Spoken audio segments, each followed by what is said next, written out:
afternoon. I'm so excited to be with you guys today in the kitchen. I am finally able to make some of those salves that I've been really wanting to make for a while.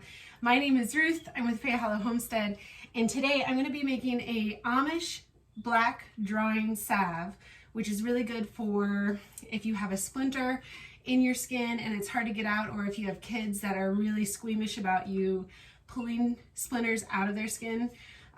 My kids are that way for sure. You can put this on it and it will pull that splinter out for you overnight. You can also use it on tick bites. It will draw the poison out, or any kind of bug bite at all. So the drawing salve is really good to have. I would even venture to say that after using plantain on your skin, if you get stung by stinging nettles, that this would also act as a drying agent to pull out those toxins that have been put into your body. So what I have here today, I'm actually going to make two salves. I will make a different video for the other one, but right now I have calendula oil. All these oils I have infused with herbs.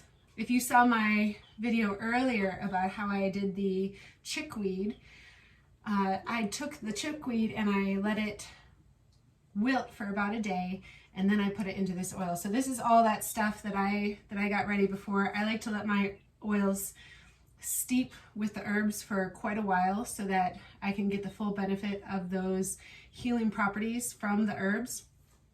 And so I have it. Also, if you're interested in seeing how I did that, you can check out my other video that I did about the basics of salve and tincture making, which is, I'll put a link to that below. So here we go. I have calendula. So this is with dried calendula flowers. I've been soaking that for a while. Chamomile, or chamomile. I think chamomile sounds nicer, just gonna say. Andrographis and lavender, coffee, and chickweed. Now the coffee, the lavender, and the chamomile, I'm going to be using most of that for my next salve that I'm going to be making, which is more of like a face cream. But I'm going to add a little bit of that stuff to my drawing salve just because it really imparts a really good healing factor into it. I just like all the herbs that are there. I probably will keep the coffee out of it, but other than that, we're basically going to be working with all this stuff. Now I also have tea tree essential oil and lavender essential oil. We have organic beeswax. This is going to act as the solidifying agent. And then I have some pure bentonite clay. This is really important for it. And then the activated charcoal. So this is a pure activated charcoal derived from coconut. So this is one of the main ingredients that you're going to do with this too. The oils that I'm using, the infused oils, you can kind of change those out just a little bit based on your preferences. But the main things with a drawing salve that you're going to want is going to be the activated charcoal and the bentonite clay. And of course the beeswax for any kind of salve that you're making. Now I have my handy dandy little recipe that I wrote on a coffee filter because, you know, that's my life. Anyway, so here we go. We've got this.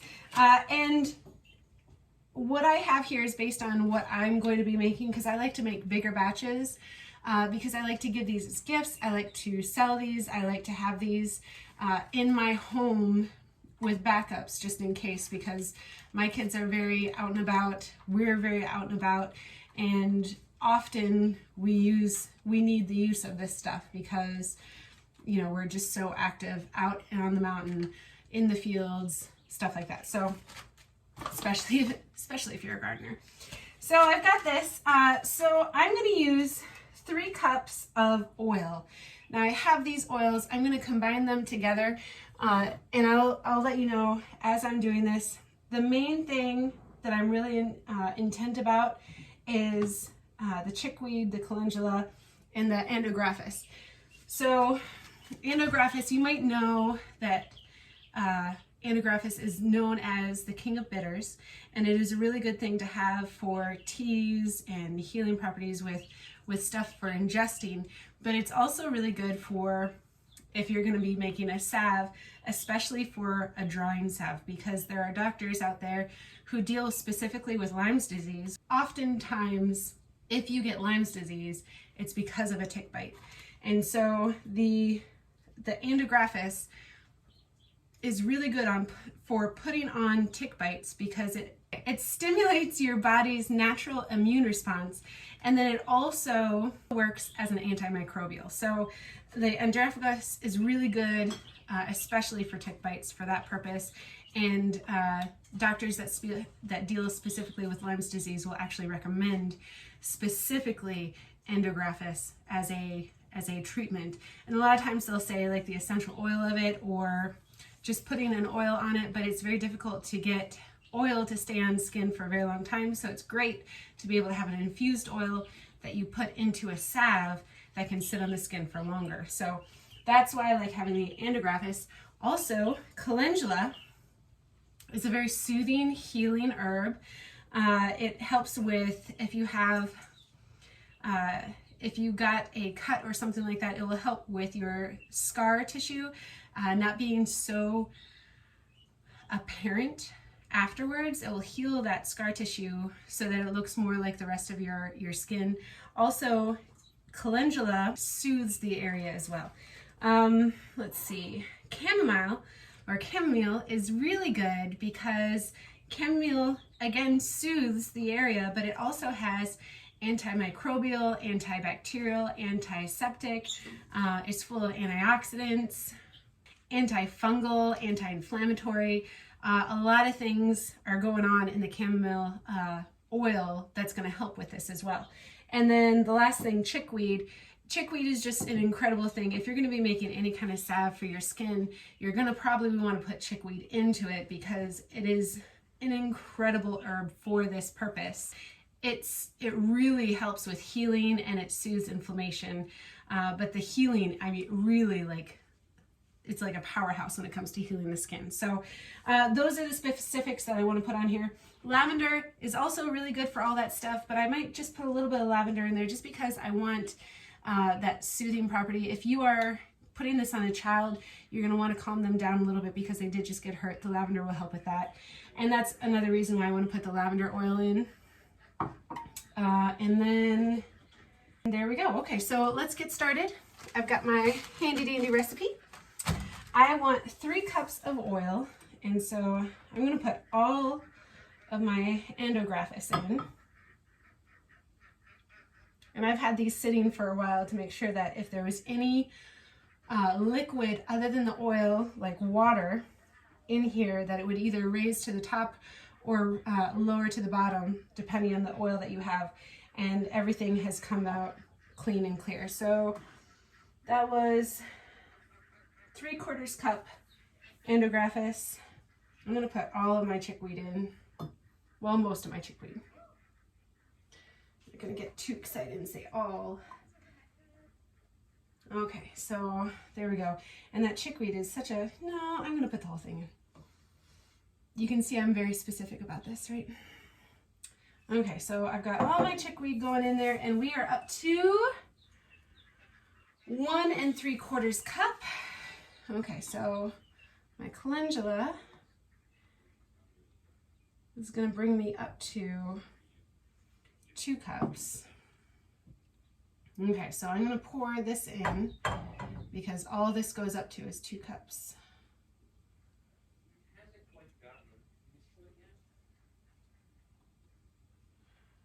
Okay, so I'm going to add a little bit more calendula.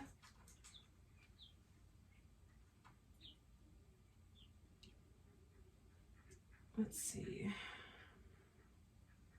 put about a 1/2 cup in there.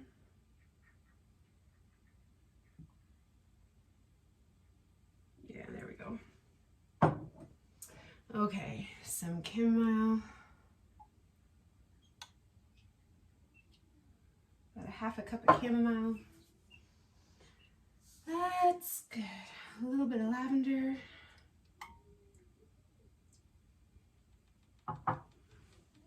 Okay, so there we go. So now I got my 1 more cup. I'm going to save some of my chamomile, my lavender, my coffee for my skin cream that I'm going to be making. Okay, so now we've got our 3 cups of oil. Use those up fast, man. Okay, now I'm going to put in, well, first of all, what I need to do is I need to heat this up, and I do not want to use my biggest burner for this at all. What I really want to do is keep it on as low heat as I possibly can and just slowly bring up the heat. The larger or the faster that you heat it, the more likely you are to burn off all the really good medicinal properties within the herbs and that oil. So I'm going to really slowly bring this up to heat, and as that's heating up, I'm going to put in my beeswax so that can start melting into it. So with the 3 cups of oil, I'm going to put 6 tablespoons of beeswax.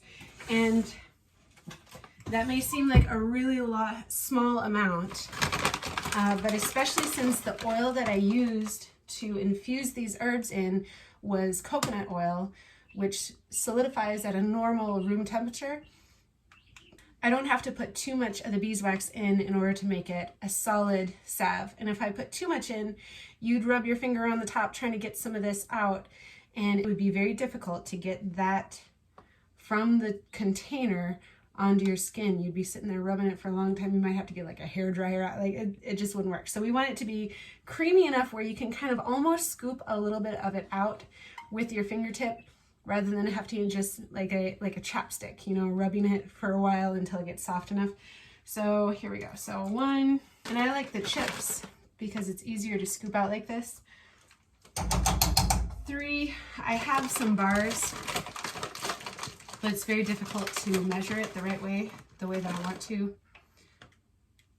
6. Okay, so that's going on in there. And this is at the point where I'd want to add my oils. So I'm also going to add some vitamin E to this. I forgot to bring that out. I'll go get that in just a second. But I'm going to do 120 drops of lavender oil. It's going to take a while. Okay, and that lavender is going to do the same thing of just soothing and calming, stuff like that. Okay, and then the tea tree. The tea tree is really good for that antibacterial, antiviral, all the antimicrobial, antifungal especially. It was really good for that. So I'm only going to put in half the amount of tea tree in that I did the lavender. So I'm going to do 60 drops of that.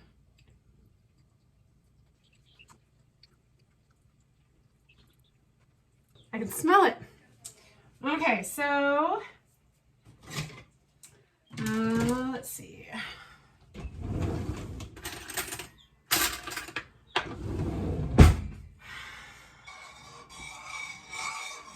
There we go. We're ready with that.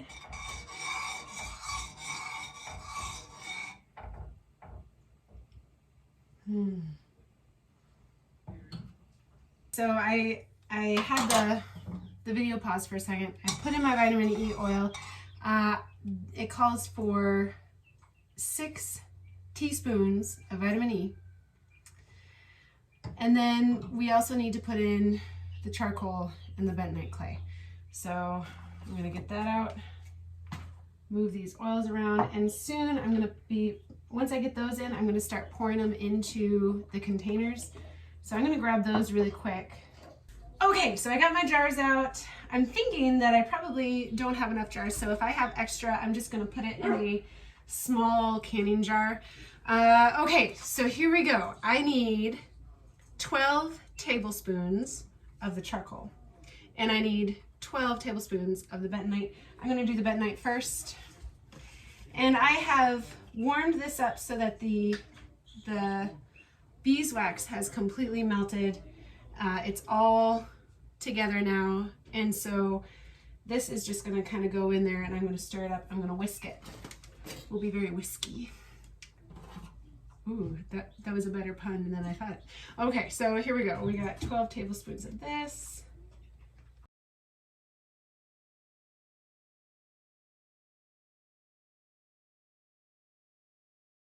9. My husband's standing there looking at me weird. 10,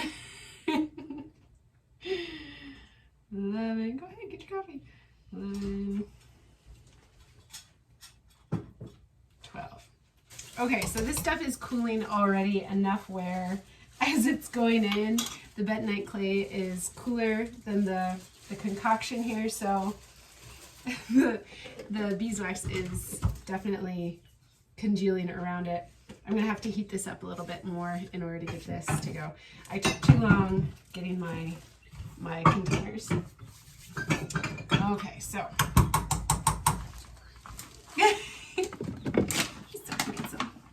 okay, here's the charcoal. Here's where the magic happens. 12 tablespoons. He was putting magic in. That's what I pictured. 1.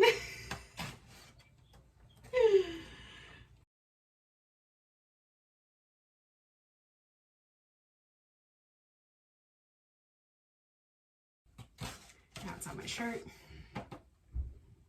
12. Okay. That is very black and it will stain things, so I'm going to keep that in there for right now. Okay, I'm going to turn this on again just a little bit just to heat it up so that that's the wrong burner. There we go. Okay, so I'm going to stick this in here and we're just going to stir it up a little bit. This is not something you want to spill on your floor or on your clothes with this charcoal in here. So just remember, the charcoal will stain. Be careful of that. And so if you're going to use a whisk, I would just say immediately rinse this off with warm water, because the last thing that you want to do is have to be cleaning dried up beeswax or salve off of all those little tiny wires. So I'm going to have my hot water going for a second so I can make sure that's warm. Now that black is off and the beeswax is off, I can wash that later fully and then it'll be good to go. Okay, so let me show you this. It's very interesting looking. Very interesting looking. Okay, so here is what it looks like. And doesn't it look crazy? Okay, so here are my containers. I like to have glass ones and metal ones. I prefer the glass, but this is what I got so far. So I'm going to pour this in. If I have too much, I'll put some in a mason jar. I'm going to use a funnel because this scares me a little bit. Not that I'm scared.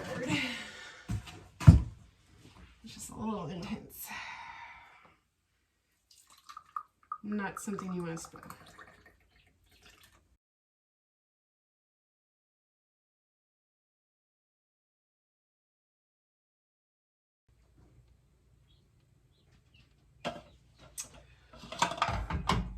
Okay, so it is all poured in and we're just going to let this sit for a little while. I'll come back when it's done sitting and drying and I'll put the lids on and I'll show you what it looks like when Okay, so here we go. It is cooled down and it is solidified now. I'm just going to dip this in so you can kind of see the consistency. So it's nice and smeary if you need to put it on a wound or a sliver or anything like that. So this is a really good thing. It's easy to smear on, which is important when you have a wound because you don't want to be rubbing really hard onto a wound. And I'm sure that this will kind of solidify a little bit more, but this is about the consistency that we're going for and what we've got. So very exciting. Okay, so all I do now is I just put my lids on, get some cute little labels and put it on there, and then we are good to go. And we have some salve, the Amish Drawing Salve. This is Amish Black Drawing Salve, and I can now give this to friends, family, sell it on a farmer's market or an Etsy shop or something like that. And we're done. So I hope you guys liked it. If you guys have any questions about this, let me know. Also, I'm going to put the recipe that I used on my very fancy coffee filter. I'm going to put that in the description below in case you guys want to see that.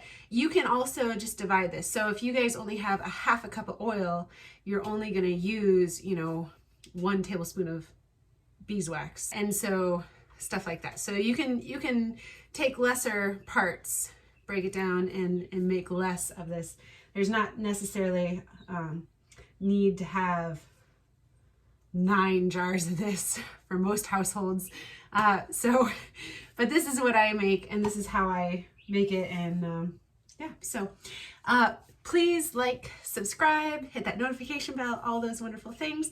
I hope you guys are having an absolutely wonderful evening, and stay blessed.